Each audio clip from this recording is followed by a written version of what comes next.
आप सबको नमस्कार। आज का हमारा विषय है परल्यम वैद्यनाथंच। द्वादश ज्योतिर्लिंग में चौथा जो ज्योतिर्लिंग है विराजमान है वो है झारखंड राज्य में, जहाँ भगवान ज्योतिर्लिंग के रूप में वैद्यनाथ विराजमान है। तो एक दिन शिव पुराण में कथा है, रावण के मन में एक मनोरथ जगा कि मैं भगवान शिव जी के बिना नहीं रह सकता। उन्होंने विचार किया, लंका में सब कुछ है, सोने की लंका है, सब कुछ है, जाहो जला लिया, सब प्रकार से मैं सुखी हूँ, लेकिन मेरे इष्ट देव मेरे साथ नहीं है। उनके मन में एक मनोरथ था कि मेरे साथ भगवान रहे। तो उन्होंने हिमालय में जहाँ अघोर तपश्चर्या करी, अघोर तपश्चर्या करते करते उनके जो 10 मस्तक थे उसमें से एक करके 2, 3, 4 ऐसे करते करते 9 मस्तक भगवान के चरणों में अर्पण कर दिए। भगवान के चरणों में अर्पण किए भगवान शंकर जी।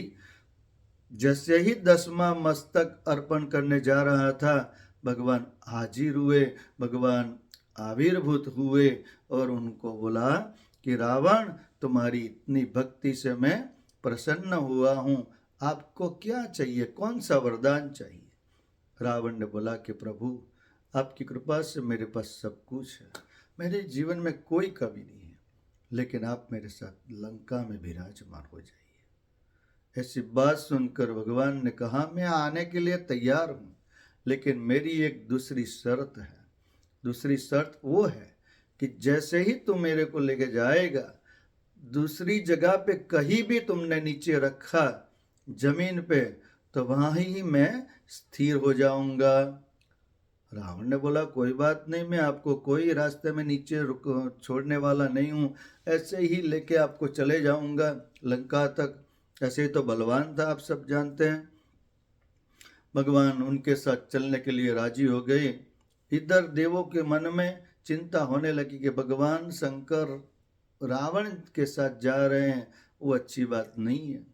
देव चिंता करने लगे, भगवान विष्णु के शरण में गए। भगवान विष्णु जी से प्रार्थना करी कि प्रभु, आप हमारे पर कृपा करें और इस विघ्न से, धर्म संकट से हमें मुक्ति दिलाइए।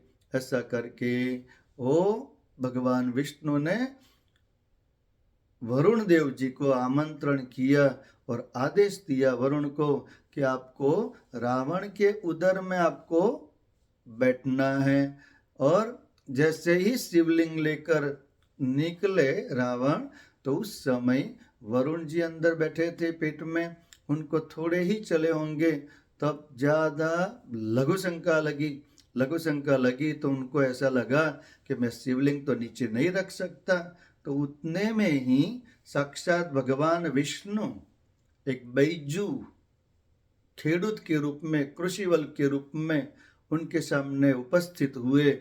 और जैसे ही रावण ने देखा तो बैजू को शिवलिंग रखने के लिए उनको आमंत्रित किया। और जैसे ही शिवलिंग बैजू ने हाथ में रखा, कंधे पे रखा, तो वैसे ही वो लघु शंका करने के लिए गया। और वरुण देव विराजमान थे उदर में, तो लघु शंका करने में बहुत समय लगा, आया ही नहीं, बहुत देर लग गई।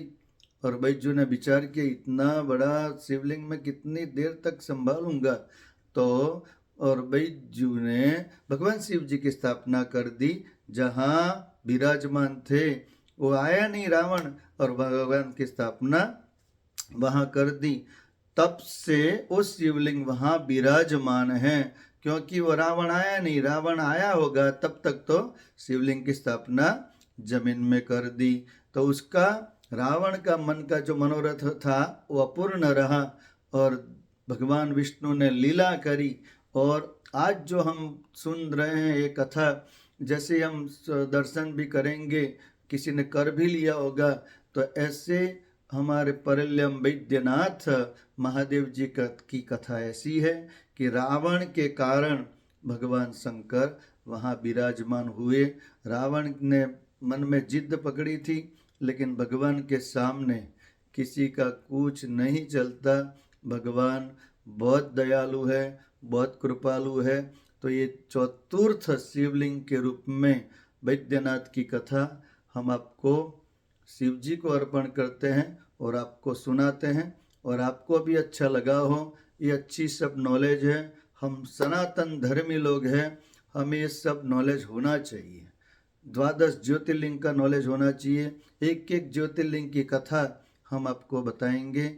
और अभी आने वाला है पांचवा जो ज्योतिर्लिंग है, परल्यम वैजनाथं च डाकिन्याम भीमशंकरम। और हमारा दूसरा जो शिवलिंग आएगा, भीमशंकर महादेव के बारे में हम बताएंगे। और अगर आपको ये सब अच्छा लगा हो और अच्छी इन्फॉर्मेशन आपको चाहिए, तो सनातन धर्म का ज़्यादा से ज़्यादा हमारे घरों में प्रचार हो, प्रसार हो। और इसके लिए हम आपको विनती करते हैं, इस सब को शेयर करिए ताकि सबको पता चले कि हमारी सनातन धर्म में क्या क्या विशिष्टताएं हैं। और ऐसे ही उन आपको रिक्वेस्ट करते हैं, अगर आपको अच्छा लगे तो शेयर और सब्सक्राइब भी कर सकते हैं। और नमस्कार करते, ओम नमः शिवाय।